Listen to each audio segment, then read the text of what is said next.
Your legacy is what your love sets in motion. That's why Jim Rohn, all good men and women must take responsibility to create legacies that will take the next generation to a level we could only imagine. That's why that question, Paul, for us to ask is this: what will your decision to love set in motion, right? That's our battle cry for the past 30 days. Hashtag PV choose to love. That this time, Lord, my definition of love is no longer an emotion, but a decision. That love for me is not a feeling, but a choice. And I know for so many people, it was day one, and I was receiving so much feedback from my classmates to my friends who I was just sharing the message to, and they were telling me, this is such a eureka moment for me personally. Because somehow the 30-day love challenge has deepened my understanding of what it means to love.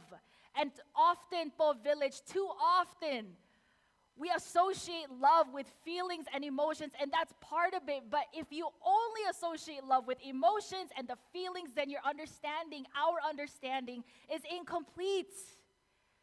And so that's why, when you look at your decision to love, what will your choice to love set in motion in your family? What will your decision to love set in motion in your community, in your neighborhood? And yes, let's dream. What will our decision to love set in motion for future generations? Even generations where I'm no longer alive. But God, if you will allow my choices today, the legacy of your love in my life to set in motion a new legacy who will also know your love. And that's why I want us to deepen even more our understanding po of legacy. But the problem is when we think about legacy, you know, maybe there are certain thoughts that come into mind, like I still have my entire life ahead of me. I'm a young person at the Amber. I can think about legacy when I'm older. Or maybe you're someone who you're super busy and you're saying, I don't have time for that stuff. I have my family to take care of. I have a career. I have so many things going on for me. I don't have time to think about my legacy. And to that, I want to say to you that your legacy is everything you're doing now.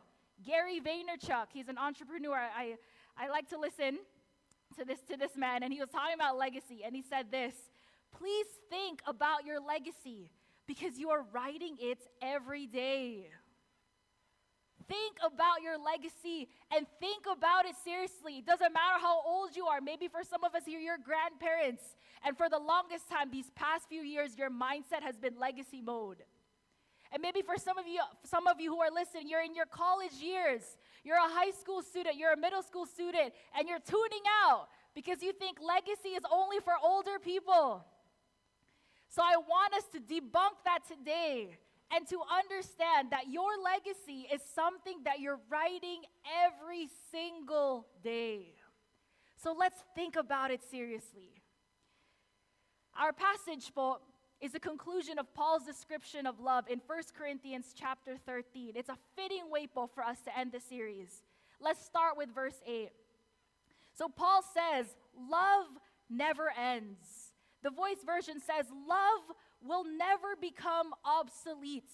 Now, different versions translate this in different ways because the word that Paul uses is an unusual Greek word that means to fall. Love doesn't fall, huh? Love never falls. So what does that mean?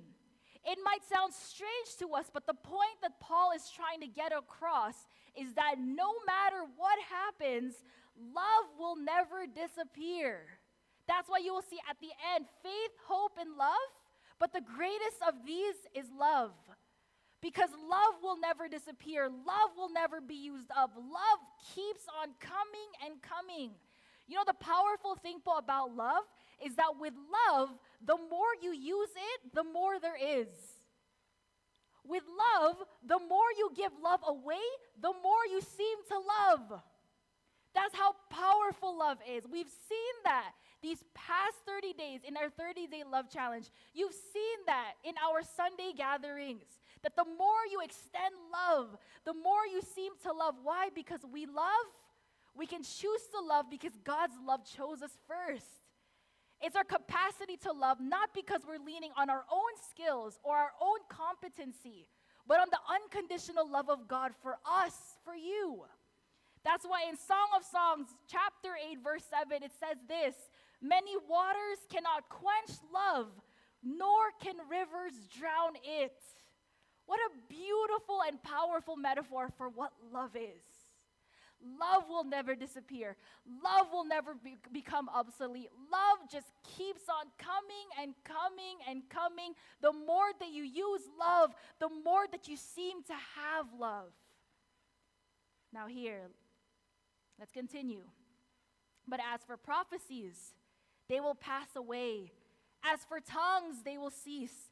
As for knowledge, it will pass away. For our knowledge is imperfect and our prophecy is imperfect. But when the perfect comes, the imperfect will pass away. Now, if you're familiar again with the scriptures or with the Bible, you know that the church of Corinth was a remarkably talented group of people. But this church or this community faced a multitude of problems.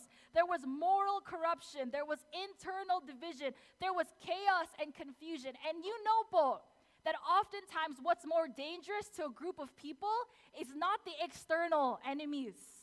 It's the enemies inside that have more potential to bring down or to destroy relationships within a community. And there were so many things internally that the church of Corinth was facing, to the point that Paul started to say things like, your coming together is actually doing more harm than good. The Corinthians held up gifts, talents, abilities in such high esteem that they had forgotten these things such as prophecies, knowledge, the gift of the tongue was but temporary, transitory, and impermanent. Where Paul was saying a day will come where the gift of prophecy, the gift of tongues, the gift of knowledge, all that which is imperfect will pass away. And you know, this passage makes us see that if a person is talented, right? If a person is gifted, as many of the church of Corinth were, then it becomes easier for a person to mistake their competency for character, right? You kind of start to think that your competency for whatever you might lack in character will make up for it. Or what you think of as your giftedness is the same thing as a measure of your godliness. But we forget that talent, yes, it displays your potential, but only character will define your legacy. One person said, there are certain things, your skills, I think it was John Wooden, your skills and your competency can get you to the top, but it is only your character that will keep you there. It is your talent that displays your potential, but only our character that will define our legacy. In the words of Bob Goff, it will be our kindness, not our qualifications, that outlast us. Our kindness and not our qualifications that will outlast us. So again, the church of Corinth, they were holding gifts to the highest of esteem, and they started to forget that which was truly important, that competency is not the same thing as character, that your giftedness is not necessarily a measurement of your godliness. And that's why he was saying all of these things, that which is imperfect, there will come a point in your life where it will pass away. That's why verse 11, and I love this. Paul doesn't sugarcoat his words. So look at this, verse 11. When I was a child, I spoke like a child, I thought like a child, and I reasoned like a child. When I became a man, I gave up childish ways. Now, Village Po, here's a hard truth to swallow. All of us are going to grow old, but not everyone's going to grow up. All of us are going to grow older in age, but not all of us are going to grow up. Not all of us are going to grow older in our understanding or grow deeper in our understanding of what it means to choose to love. You know, when our lead pastor Gina mentioned that would be our hashtag, sabi ko, ang lalim niya eh. Because love is not a feeling, but a decision. And oftentimes, being able to embody that understanding of love takes maturity. It means putting our immature ways of living behind us. And that's why I want you to reflect this past year. It's 1 year po since we had to pivot. Did you grow old only?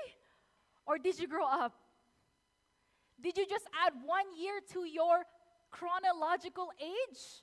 Or did your understanding of what it means to choose to love, did it grow up? Did you grow deeper? Because growing old is automatic. It happens by default. You don't have to do anything.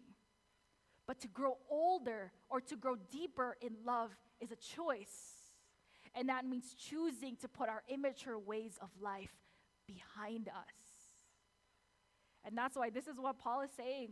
When I was a child, I thought like a child. I reasoned like a child. But when I grew up, I became a man. I had to give up my childish ways. And maybe for some of us, maybe choosing to leave a legacy of love means entering into this realm of maturity where it's not easy to acknowledge the areas in your life where you're immature, right? That's not an easy word to tell someone. Like, you're so immature. That's painful po to hear. Like, you don't want to be known as someone who's immature, di ba po? Especially kung may edad ka na, right? No, honestly.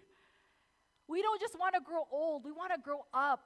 And maybe for some of us here, that means when it comes to our relationships with people, it's not just about asserting our rights, but this time, maybe the Lord is inviting us to accept responsibility, to take responsibility finally for our decisions and the consequences of our choices.